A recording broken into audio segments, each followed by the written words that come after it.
بھارت نے چائنا کے آگے سرنڈر کر دیا ہے۔ بھارت کا 1000 اسکوائر کلومیٹر کا علاقہ جس پر چائنا نے قبضہ کیا تھا،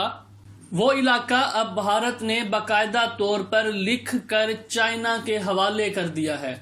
اس شکست کو جنگ عظیم دوم کے بعد سب سے بڑی شکست مانا جا رہا ہے۔ بھارت جیسا بڑا ملک، ایک ایٹمی پاور، اور یوں اس طرح بغیر لڑے سرنڈر کر دینا، یہ ایک انتہائی شرمناک شکست سمجھی جا رہی ہے۔ روس میں ہونے والے اس معاہدے کی مزید تفصیل آج کی اس ویڈیو میں۔ سب سے پہلے تو ہم یہ بات سمجھنے سے قاصر ہیں کہ اتنی بڑی خبر یہ آپ کو پاکستانی میڈیا پر ابھی تک کیوں دیکھنے کو نہیں ملی؟ حالانکہ میرے خیال میں تو یہ پاکستان میں ایک بریکنگ نیوز کے طور پر چلنی چاہیے تھی۔ بہرحال خبر کی تفصیل آپ کو بتاتے چلیں کہ انڈیا نے 1000 اسکوائر کلومیٹر کا علاقہ چائنا کو سرنڈر کر دیا ہے۔ ہم اپنی ایک پچھلی ویڈیو میں آپ کو یہ بات بتا چکے ہیں کہ چائنا نے بھارت کے 1000 اسکوائر کلومیٹر کے علاقے پر قبضہ کر لیا تھا، مگر اب انڈیا کے اخبار دا ہندو کے مطابق یہ بات واضح ہو گئی ہے کہ روس میں چائنا اور بھارت کے وزرائے خارجہ کی جو میٹنگ ہوئی تھی، اس میں انڈیا نے اس 1000 اسکوائر کلومیٹر کا علاقہ جس پر چائنا نے قبضہ کیا تھا اسے چائنا کا حصہ تسلیم کر لیا ہے اور لکھ کر دے دیا ہے کہ اب سے یہ علاقہ آپ کا ہے۔ 1000 اسکوائر کلومیٹر کو ہم اگر عام زبان میں آپ کو سمجھائیں تو راولپنڈی اور اسلام آباد ان دونوں شہروں کو اگر ملائیں تو یہ علاقہ اس سے بھی ڈبل ہے، وہ علاقہ جس پر انڈیا اپنی شکست تسلیم کر چکا ہے اور باقاعدہ طور پر معاہدہ سائن کر چکا ہے چائنا کے ساتھ۔ معاہدے کی تفصیل کے مطابق شنگھائی تعاون تنظیم کا اجلاس جو کہ روس میں اس وقت چل رہا تھا، وہاں پر روس، انڈیا اور چین کے درمیان ایک میٹنگ ہوئی۔ سب سے پہلے تو یہ بتا دیں کہ اس میٹنگ میں روس کا کردار کیا تھا۔ روس چونکہ ایک سابقہ عالمی پاور بھی ہے اور اس وقت روس چائنا کے بہت قریب سمجھا جا رہا ہے، اور روس ہی وہ ملک ہے جو بھارت کے بھی بہت قریب سمجھا جاتا ہے، کیونکہ بھارت اپنی جنگی ضروریات کا بہت سا سامان روس سے خریدتا ہے، جس میں کہ اینٹی میزائل سسٹم اور حال ہی میں انڈیا کو ملنے والے رافیل طیارے سر فہرست ہیں۔ تو چونکہ روس کا دونوں ممالک کے ساتھ قریبی تعلق ہے تو اس لیے اس نے مڈل مین کے طور پر ان دونوں ممالک کے درمیان ایک معاہدہ سائن کروایا۔ ان تینوں ممالک کی میٹنگ کے بعد ایک مشترکہ اعلامیہ جاری کیا گیا جس کے چند ایک اہم نکات ہیں۔ اس میں سے سب سے پہلا اور اہم نقطہ ہے ڈس انگیجمنٹ، یعنی کہ بھارت اور چائنا کی فوجیں جو اس وقت بالکل اس دہانے پر ہیں کہ کسی بھی وقت جنگ ہو سکتی ہے، انہیں ڈس انگیج کیا جائے، یعنی کہ انہیں اس بات کی یقین دہانی کرائی گئی ہے کہ اب فی الحال جنگ کا خطرہ ٹل گیا ہے۔ چائنا کے اخبار گلوبل ٹائمز میں تو باقاعدہ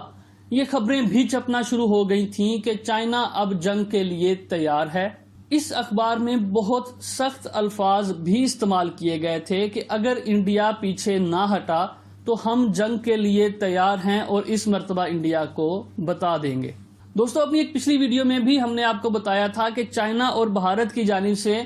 ایک دوسرے پر یہ الزام لگایا گیا تھا کہ انہوں نے 45 سالہ معاہدہ توڑ کر بارڈر پر فائرنگ کی ہے۔ 29 اور 30 اگست کو یہ واقعہ پیش آیا تھا اور دونوں ممالک نے ایک دوسرے کو مورد الزام ٹھہرایا تھا کہ فائرنگ دوسری طرف سے کی گئی ہے۔ 29 اور 30 اگست کے اس واقعے کے بعد حالات بہت کشیدہ ہو گئے تھے اور یہ سمجھا جا رہا تھا کہ باقاعدہ جنگ کسی بھی وقت شروع ہو سکتی ہے۔ ڈس انگیجمنٹ کا مطلب فی الحال جنگ ٹل گئی ہے، مگر خطرہ نہیں ٹلا، کیونکہ چائنا نے کسی بھی معاہدے میں یہ بات شامل نہیں کی کہ وہ اپنی 2 لاکھ فوج جو وہاں پر موجود ہے اسے وہاں سے ہٹائے گا۔ جی ہاں دوستو، چائنا کی اس وقت 2 لاکھ فوج بارڈر پر موجود ہے، جس کا مطلب ہے کہ انڈیا کی طرف سے ایک چھوٹی سی بھی غلطی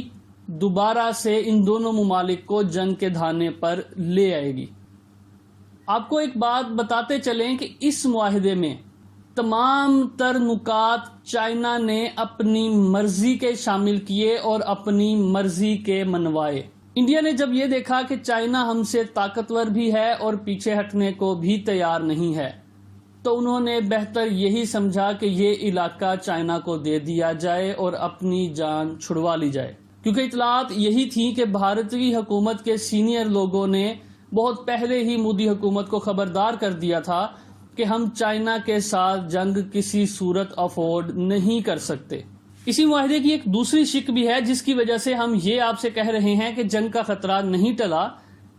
وہ یہ ہے کہ پہلے اس علاقے کو LAC یعنی کہ لائن آف ایکچوئل کنٹرول کہا جاتا تھا، مطلب کہ ایک لائن کھینچی گئی تھی جو کہ بارڈر کا تعین کرتی تھی،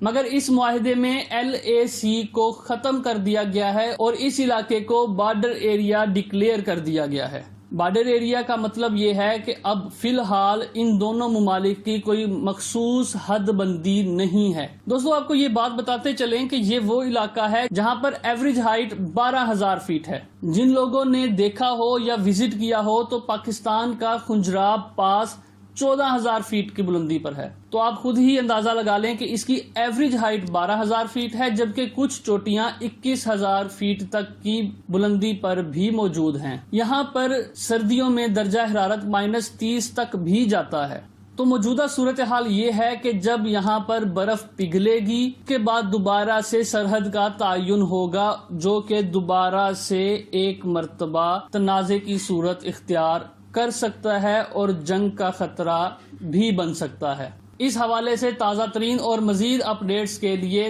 جڑے رہیے ہمارے چینل کے ساتھ۔ اللہ حافظ۔